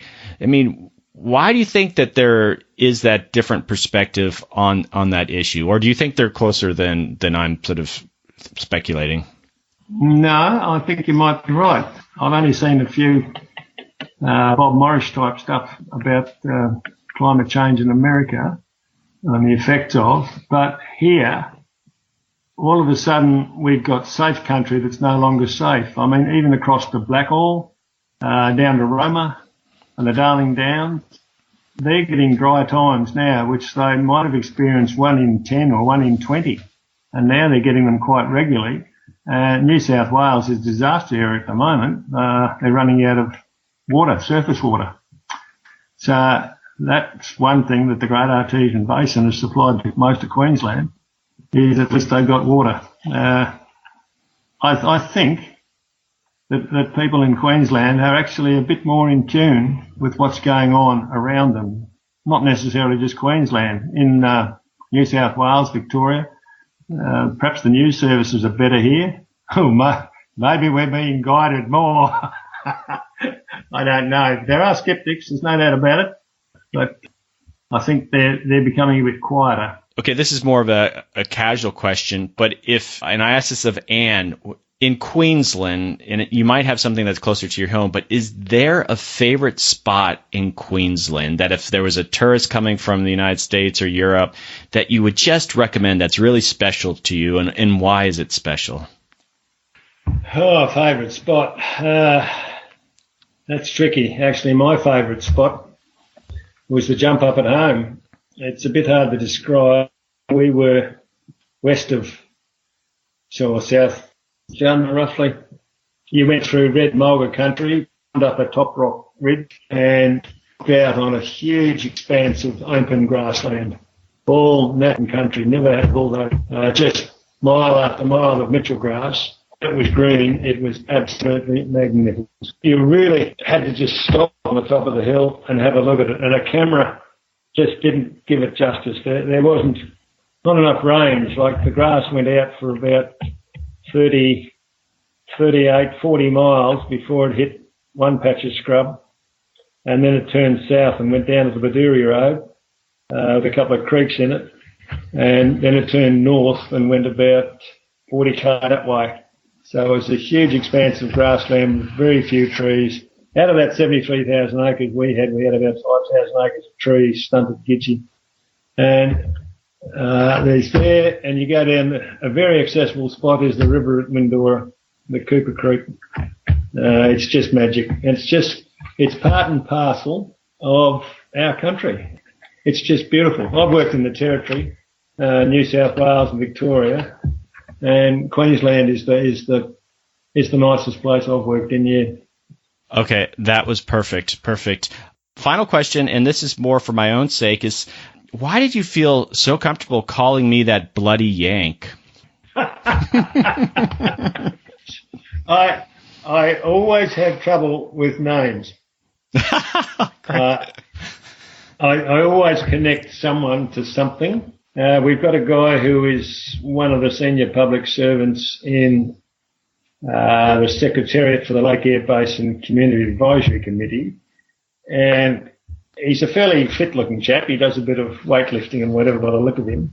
And the first meeting I went to, he had his hair gelled back and he had golden blondie stripes in it. And I said to Angus Emmett, that bloke looks like one of those funny penguins. What's their name? And he looked it up and it was a macaroni penguin. And that's how I christened that bloke the macaroni penguin, so I knew who he was. Well, if you see any of the old gang, say hi for me, and I just will be in touch. But thank you so much, Peter. Okay, job's good. Damn Yank, eh? The bloody Yank. All right, take care. Cheers, mate.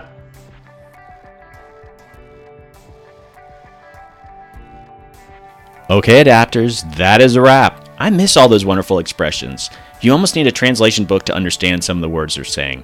I love listening to Peter Douglas, even when he's insulting me. It's such great stuff. Okay, so getting various sectors impacted by climate change to work together is not easy, and the NRM model should serve as a case study on how to engage with rural audiences, heed their experiences, and learn from them. Just an editorial note, this episode has been many months in the making, so in that time, Andrew Drysdale, my first guest, has moved on from NRM Queensland, but his interview was obviously relevant to what's happening now. Some final housekeeping, don't forget to join the Facebook book and the Facebook community group.